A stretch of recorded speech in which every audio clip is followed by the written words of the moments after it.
¿Qué escribirías si supieras que mañana será tu último amanecer? ¿Qué palabras dejarías grabadas en la historia cuando el acero espera silencioso para atravesar tu carne?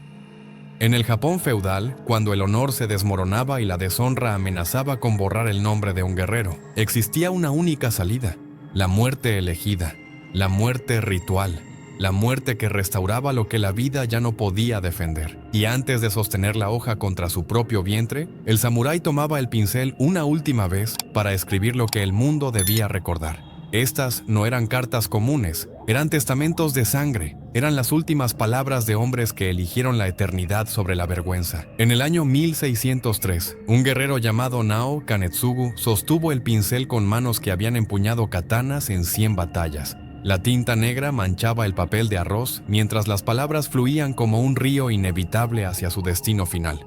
A mi Señor, a quien he servido con cada aliento de mi existencia. Comenzaba la carta y cada trazo era una despedida. Cada carácter un adiós que resonaba con el peso de una vida dedicada al bushido. Kanetsugu había perdido una batalla crucial. Y aunque había luchado con la furia de 1000 demonios, el resultado había manchado el honor de su clan. No había excusas, no había justificaciones, solo la certeza de que el único camino era restaurar lo que se había perdido con su propia sangre. Perdono a aquellos que me traicionaron, porque el perdón es el último privilegio de quien ya no teme nada.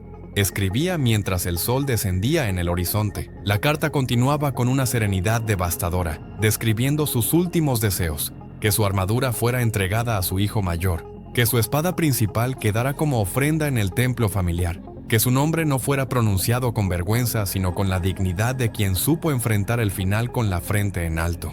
Cada línea era una lección, cada palabra un legado que trascendería el tiempo. Kanetsugu no escribía como un hombre derrotado, escribía como un titán que elegía su propio ocaso. Pero ¿por qué estas cartas tienen el poder de atravesar siglos y seguir desgarrando el alma de quien las lee?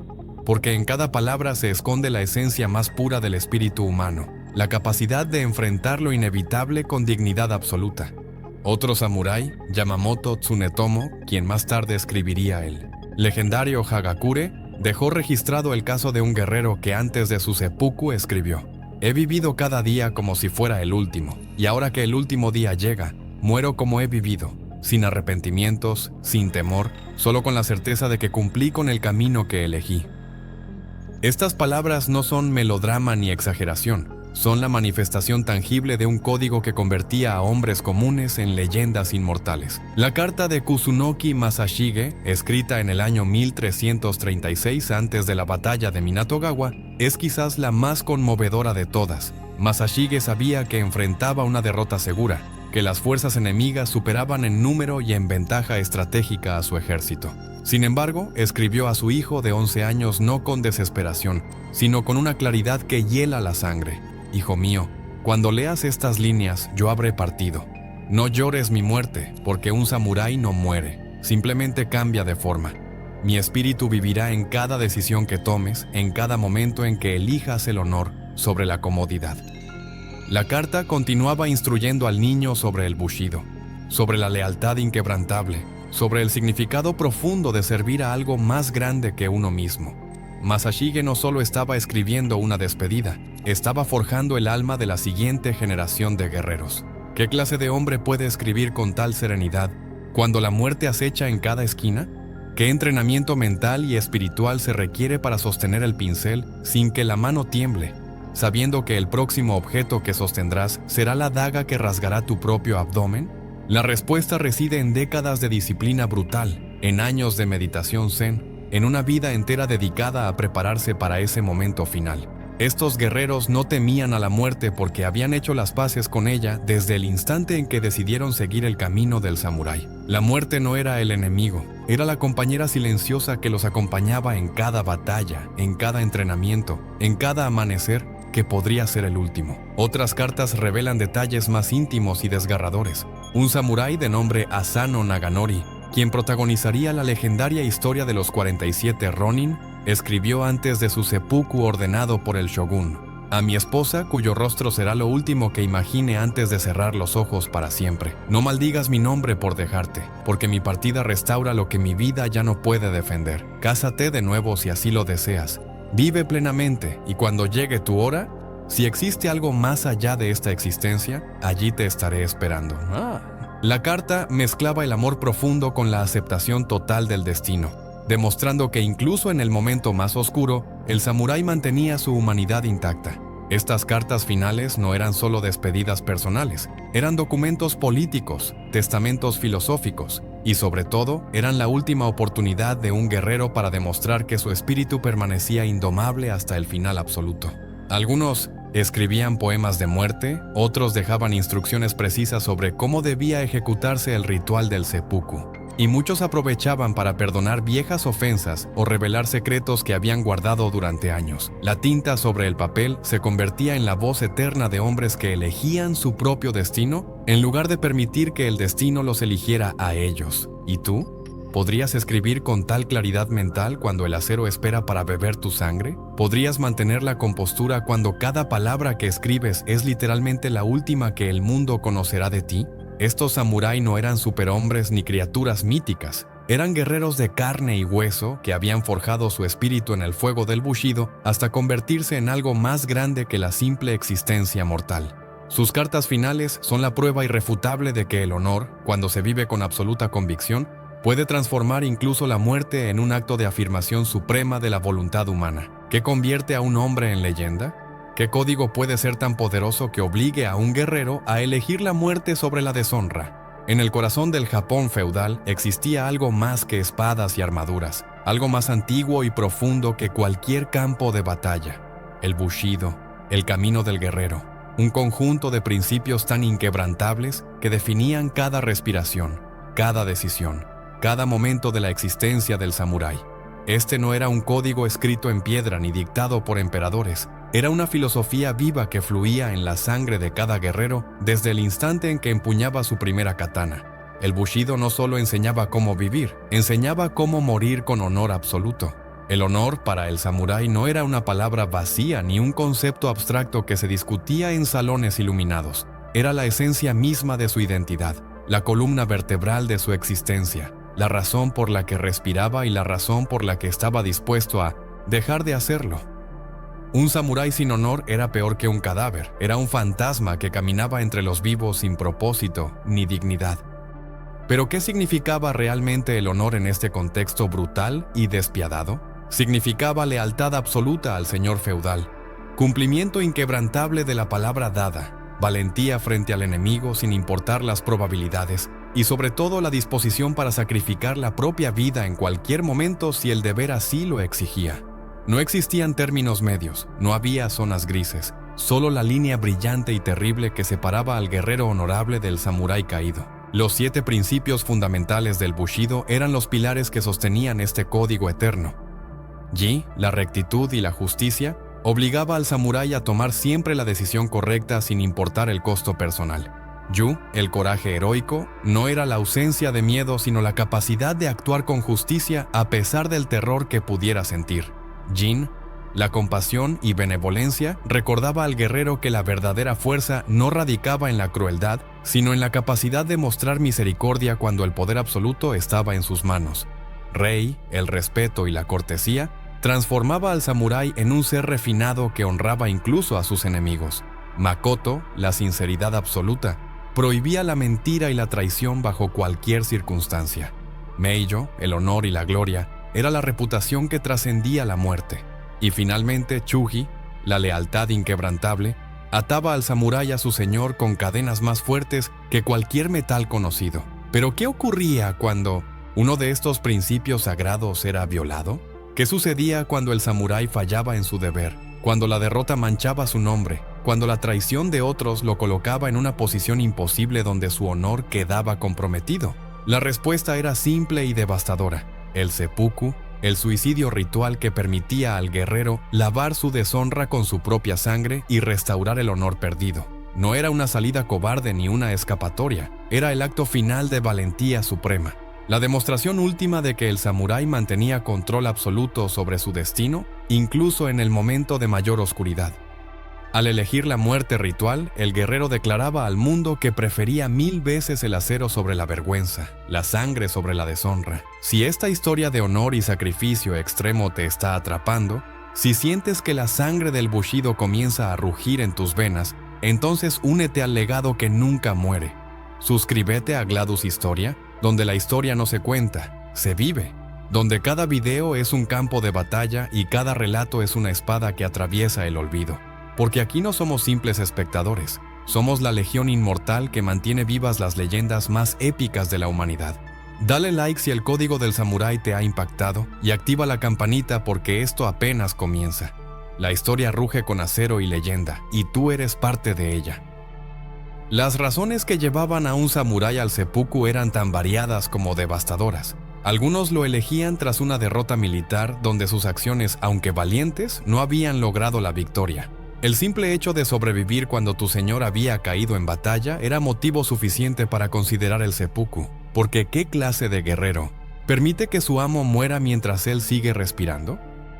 Otros enfrentaban el ritual cuando descubrían que habían sido engañados o manipulados para cometer actos que violaban el bushido, y aunque técnicamente no eran culpables, su honor exigía el precio máximo. La captura era considerada peor que la muerte, porque un samurái capturado podía ser obligado a revelar secretos o humillado públicamente, manchando no solo su nombre sino el de todo su clan durante generaciones. Existían también los casos de junshi, el seppuku voluntario que algunos samuráis elegían tras la muerte de su señor como máxima expresión de lealtad. Estos guerreros consideraban que su propósito en la vida había terminado con la partida de quien les daba sentido a su existencia y preferían seguirlo al más allá en lugar de servir a otro amo o vivir sin rumbo. El acto era tan común que eventualmente los shogunes tuvieron que prohibirlo, pero incluso bajo amenaza de castigo para sus familias, muchos samuráis elegían el camino del acero. ¿Por qué? Porque para ellos, vivir sin honor era una condena peor que cualquier castigo terrenal. Era una existencia vacía donde cada respiración era una traición al código que habían jurado defender con su vida. El bushido también enseñaba que la muerte no era el final sino una transformación. El samurái que moría con honor se convertía en parte del espíritu eterno de su clan. Su nombre era pronunciado con reverencia. Sus hazañas se convertían en leyendas que inspiraban a las siguientes generaciones de guerreros. Esta creencia eliminaba el miedo a la muerte y lo reemplazaba con una ambición más profunda: morir de tal manera que tu nombre resonara en la eternidad. Por eso las cartas finales eran tan importantes, porque en ellas el samurái grababa las palabras que definirían cómo sería recordado. No escribían para pedir perdón, escribían para demostrar que incluso en la muerte mantenían el control absoluto de su destino. ¿Comprendes ahora por qué el seppuku no era simplemente un suicidio? Era la culminación de toda una vida dedicada al bushido. Era el examen final que el guerrero se aplicaba a sí mismo. Era la prueba definitiva de que los principios por los que había vivido eran más fuertes que el instinto humano más básico: la supervivencia. Cuando un samurái sostenía la tanto, la daga corta y afilada, contra su abdomen, no solo estaba terminando su vida física, estaba inmortalizando su espíritu en el panteón de los guerreros eternos. Su sangre no manchaba el tatami, lo consagraba. Su muerte no era una derrota, era una victoria sobre el miedo, sobre la debilidad, sobre todo aquello que podía corromper el alma de un verdadero guerrero. ¿Cómo se prepara un hombre para atravesar su propia carne con acero? ¿Qué ritual puede transformar el acto más brutal de autodestrucción en la ceremonia más sagrada de una cultura? El seppuku no era una ejecución común ni un simple suicidio desesperado. Era un ballet mortal donde cada movimiento tenía significado profundo, cada gesto era calculado con precisión milimétrica y cada segundo representaba la batalla final del samurái contra el dolor, el miedo y la debilidad humana. Este era el momento en que el guerrero demostraba que su espíritu dominaba completamente su cuerpo, que su voluntad era más fuerte que cualquier instinto de supervivencia, que el honor trascendía incluso el impulso más básico de preservar la propia vida. La preparación comenzaba días antes del ritual con una purificación espiritual exhaustiva. El samurái se bañaba en agua helada para limpiar su cuerpo y su espíritu, meditaba durante horas frente al altar familiar pidiendo perdón a sus ancestros por cualquier falta cometida, y ayunaba para alcanzar un estado de claridad mental absoluta. Durante estos días finales, el guerrero escribía sus cartas de despedida, arreglaba sus asuntos terrenales con meticulosidad obsesiva y seleccionaba personalmente cada elemento que formaría parte del ritual. La elección del tanto, la daga de hoja corta que atravesaría su abdomen, era sagrada. Algunos guerreros elegían armas que habían pertenecido a sus padres o abuelos. Otros preferían hojas nuevas forjadas específicamente para este momento final. La tanto no era solo un instrumento de muerte, era la llave que abriría las puertas de la inmortalidad. El día señalado, el samurái vestía su kimono blanco ceremonial, símbolo de pureza y renacimiento espiritual. El blanco no representaba rendición, sino trascendencia, la transformación del guerrero mortal en espíritu eterno. Caminaba descalzo hacia el lugar designado para el ritual, generalmente un jardín tranquilo o una sala especialmente preparada, donde el tatami había sido cubierto con tela blanca para absorber la sangre que pronto fluiría. Cada paso era deliberado, cada respiración era consciente, porque el samurái sabía que estos eran los últimos momentos en que sus pies tocarían la tierra. Los testigos, cuidadosamente seleccionados entre guerreros de alto rango y amigos cercanos, ya esperaban en silencio absoluto. Su presencia no era morbosa ni curiosa, era un honor sagrado testificar el momento en que un hombre se convertía en leyenda.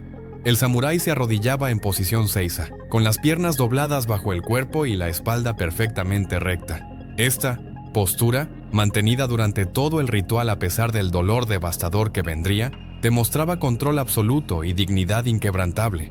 Frente a él, sobre una pequeña mesa ceremonial, descansaba el tanto envuelto en papel blanco. A su lado, ligeramente detrás y a la izquierda, se posicionaba el kaishakunin, el asistente designado para decapitar al samurái en el momento preciso y terminar su sufrimiento con un golpe de katana perfectamente ejecutado. La elección del kaishakunin era crucial, porque este guerrero debía tener la habilidad excepcional de cortar la cabeza del samurái, dejando una pequeña porción de piel conectada para evitar que rodara por el suelo, lo cual sería considerado una deshonra imperdonable. Solo los espadachines más hábiles y respetados recibían este honor terrible. Pero ¿qué pasaba por la mente del samurái en estos últimos segundos de lucidez? ¿Sentía terror, arrepentimiento o una paz sobrenatural nacida de la certeza absoluta? Los registros históricos sugieren que muchos guerreros experimentaban una claridad mental extraordinaria, como si el tiempo se ralentizara y cada detalle del mundo se volviera vívidamente real. El canto de los pájaros, el susurro del viento entre los árboles, el olor de las flores del jardín, todo se magnificaba en una última celebración de los sentidos antes de que el dolor absoluto borrara todo excepto la voluntad de acero del samurái. Algunos recitaban poemas de muerte que habían compuesto específicamente para este momento, versos que capturaban la esencia de sus vidas en 17 sílabas perfectas. Otros simplemente cerraban los ojos y visualizaban el rostro de su señor feudal, renovando mentalmente su juramento de lealtad eterna. Entonces llegaba el momento definitivo. El samurái desenvolvía el tanto, sostenía la hoja con ambas manos y la posicionaba contra su abdomen, ligeramente a la izquierda del ombligo. La primera incisión era horizontal, un corte profundo que atravesaba músculos y órganos vitales de izquierda a derecha. El dolor era indescriptible, una agonía que hubiera hecho gritar y retorcerse a cualquier hombre común. Pero el samurái no emitía sonido alguno. Su rostro permanecía sereno o mostraba apenas una ligera tensión en la mandíbula. Este era el momento de máxima prueba, donde demostraba que su espíritu dominaba completamente su cuerpo. Algunos guerreros realizaban un segundo corte vertical hacia arriba, creando una herida en forma de cruz que aceleraba la muerte pero multiplicaba exponencialmente el dolor. Solo los samurái más valientes y determinados completaban este segundo corte sin perder la compostura. El kaishakunin observaba con atención absoluta, esperando el momento exacto para actuar. Su golpe no debía ser prematuro ni tardío. Debía ejecutarse precisamente cuando el samurái hubiera demostrado su valentía, pero antes de que el dolor lo venciera y perdiera su dignidad. En un movimiento fluido y perfecto, la katana del kaishakunin descendía en un arco brillante, cortando limpiamente a través del cuello del samurái y terminando su sufrimiento en una fracción de segundo. La cabeza caía hacia adelante, sostenida por el pequeño fragmento de piel que el kaishakunin había dejado deliberadamente intacto, y el cuerpo se desplomaba sobre el tatami mientras la sangre empapaba el kimono blanco, transformándolo en carmesí. El silencio que seguía era absoluto, sagrado, porque todos los presentes habían sido testigos de algo más grande que la muerte. Habían presenciado la transformación de un hombre mortal en espíritu inmortal. ¿Y qué queda de este ritual brutal en el Kinteosmos Nashas? ¿Japón moderno? ¿Ha desaparecido completamente o su espíritu sigue rugiendo en la cultura contemporánea? Aunque el seppuku fue oficialmente abolido en el siglo XIX tras la restauración Meiji, su legado permanece grabado profundamente en el alma japonesa. El concepto de responsabilidad personal absoluta, la idea de que los errores deben pagarse con sacrificio extremo, la valoración del honor sobre la vida misma, todos estos elementos del Bushido siguen influyendo en la sociedad japonesa actual. Cuando ejecutivos de grandes corporaciones se disculpan públicamente inclinándose hasta tocar el suelo, con la frente tras un escándalo empresarial, están canalizando el espíritu del samurái que reconocía su responsabilidad sin excusas. Cuando atletas japoneses se entrenan hasta el límite absoluto del colapso físico para no decepcionar a su país, están honrando el mismo código que obligaba al guerrero a elegir la muerte sobre la deshonra. El último caso documentado de seppuku ritual ocurrió en 1970, cuando el escritor Yukio Mishima, tras un fallido intento de golpe de estado, se abrió el vientre siguiendo el protocolo tradicional completo.